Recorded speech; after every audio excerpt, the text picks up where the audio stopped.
السلام عليكم ورحمة الله تعالى وبركاته. كنتمنى تكونوا بصحة جيدة ومرحبا بكم في القناة ديالي ويد غزلان.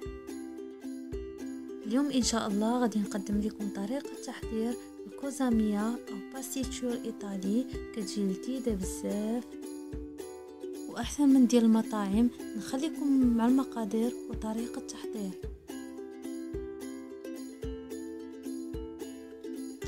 المهم البنات غادي نحتاجو لهنايا الكيلو ديال البطاطا. تكون مقليه ولكن ما تكونش محمره بزاف كيف ما كتشوفوها، هي خليتها بيضه. عندنا تقريبا 250 غرام ديال صدر الدجاج، ممكن تعوضوه بلا داند ولا لا داند فيومي حتى هو كيجي مزيان.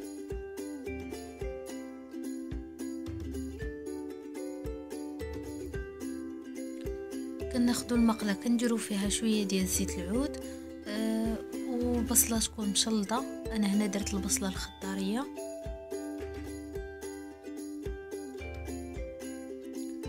عندنا مربعات ديال كاشير وعندنا الزعتر. عندنا 5 المربعات ديال الفرماج، فرماج ساندويتش. الا كان عندكم موتزاريلا والا كان عندكم فرماج حمر حتى هو ضيفوه راه كيجي مزيان. انا كيف ما قلت لكم راني قضيت الغرض بهادشي اللي عندي. كنديروا الدجاج مع البصله،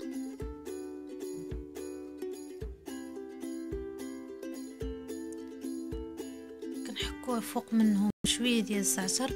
الا ما كنتوش كتبغيو النسمه ديال الزعتر ممكن ما ديروهاش، ماشي ضروري. وحتى المربع ديال كاشير الا ما كانش كيعجبكم ما ديروهش. كنضيف شويه ديال الابزار وكنحركوا هاد العناصر، كنديروهم فوق البوطه حتى يتقلاو مزيان، حتى تدبل لينا البصله والدجاج يشد في راسو. انايا هنايا نسيت الملحه، يلا غادي نزيدها. الملح حسب الذوق، حتى يطيب لكم هادشي وذوقوا. الا كانت خاصه الملحه زيدوها.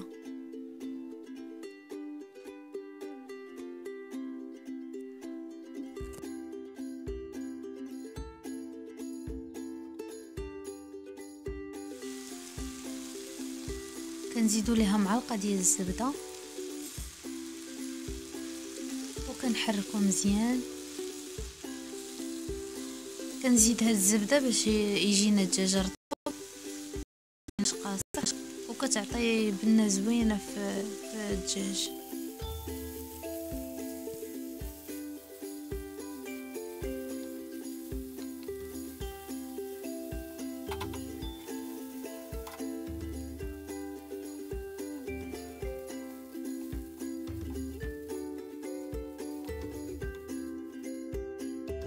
كيف ما كتشوفوها هو الدجاج ديالنا وجد، ما خليتوش حتى تحرق بزاف، غير شد فراسو وطفيت عليه البوطه. المهم البنات كناخذوا المول على هذا القياس ولا على هذا الشكل. انا كنخدم بهذا، مخليه غير لهاد الكوزاميه. كنفرشوه فوق البطاطا. انا كتعجبني البطاطا كثيره، راني قويت منها. وغادي نخدم بكميه اخرى في طاجين صغير حيت صايب جوج. ها هو الطاجين. الا كان عندكم حتى داك الحماس، الا عرفتوا الحماس ديال الطين حتى هو كتجي فيه كوزاميه فنه بحال اللي كتباع في المطاعم. ملي كنمشيو ناخذوها من المطاعم كتكون كيحطوها لينا في داك الحماس. الا كان عندكم الحماس حتى هو كتجي فيه فنه.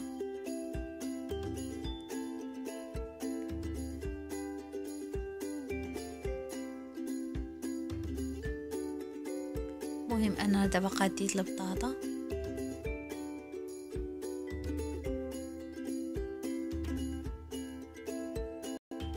غادي ندير فوق منها هذاك الدجاج اللي سبق ليا وصايب.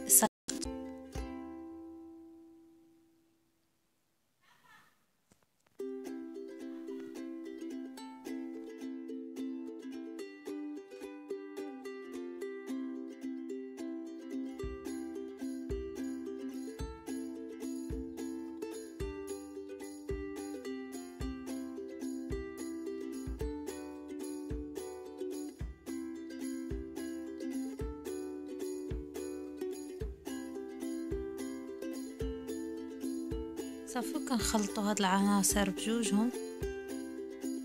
هادي عندي كبيره شويه راني كنقطع فيها.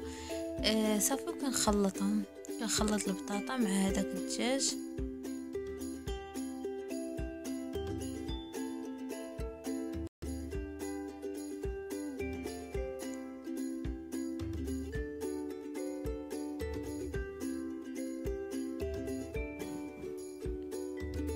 غادي نخوي فوقو لاصوص بيشاميل.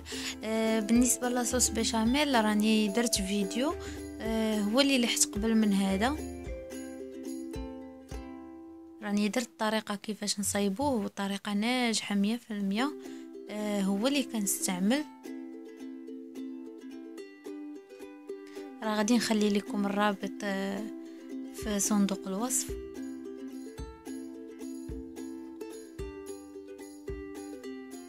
صافي وكندمج هاد العناصر.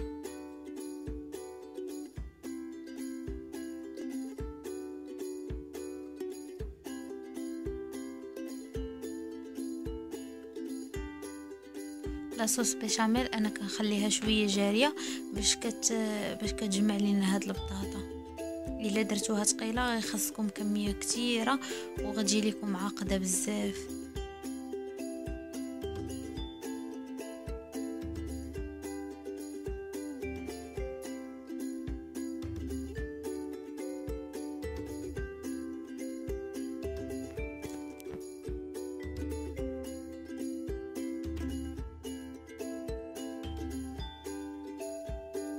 بعد ما كملت هاد المرحله غادي ندير دابا الفرماج المربع. الا كان عندكم جبن الاحمر ولا جبن الموتزاريلا حتى هو ضيفوه، راه كيعطي مذاق رائع. انا هنا ما عنديش الفرماج الاحمر، ما درتوش، اكتفيت غير بهذا الفرماج المربع حتى هو كيجي مزيان. المهم اللي عندكم خدموا به ماشي بالضروره. هنايا غادي ندير لاصوص بيشاميل. انا لقيتها جمدات ليا شويه، زدت عليها شويه ديال الحليب ودرتها فوق العافيه، عاد خويتها في الكوزاميه.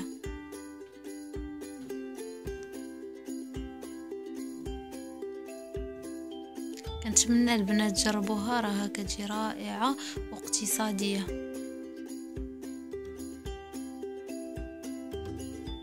كنغطيو الوجه كامل باش تحمر لينا مزيان. غادي ندخلوها للفران يكون شاعل من الفوق ومن التحت. الا كان عندكم كيشعل غير من الفوق ممكن طيبوها من التحت عاد طلعوها، راها كتجي زوينه. حبيباتي هذا هو الشكل النهائي ديالنا، كنتمنى ينال الاعجاب ديالكم. الى عجبكم لا فيديو ضغطوا على زر ابوني وفعلوا الجرس باش يوصلكم دائما الجديد.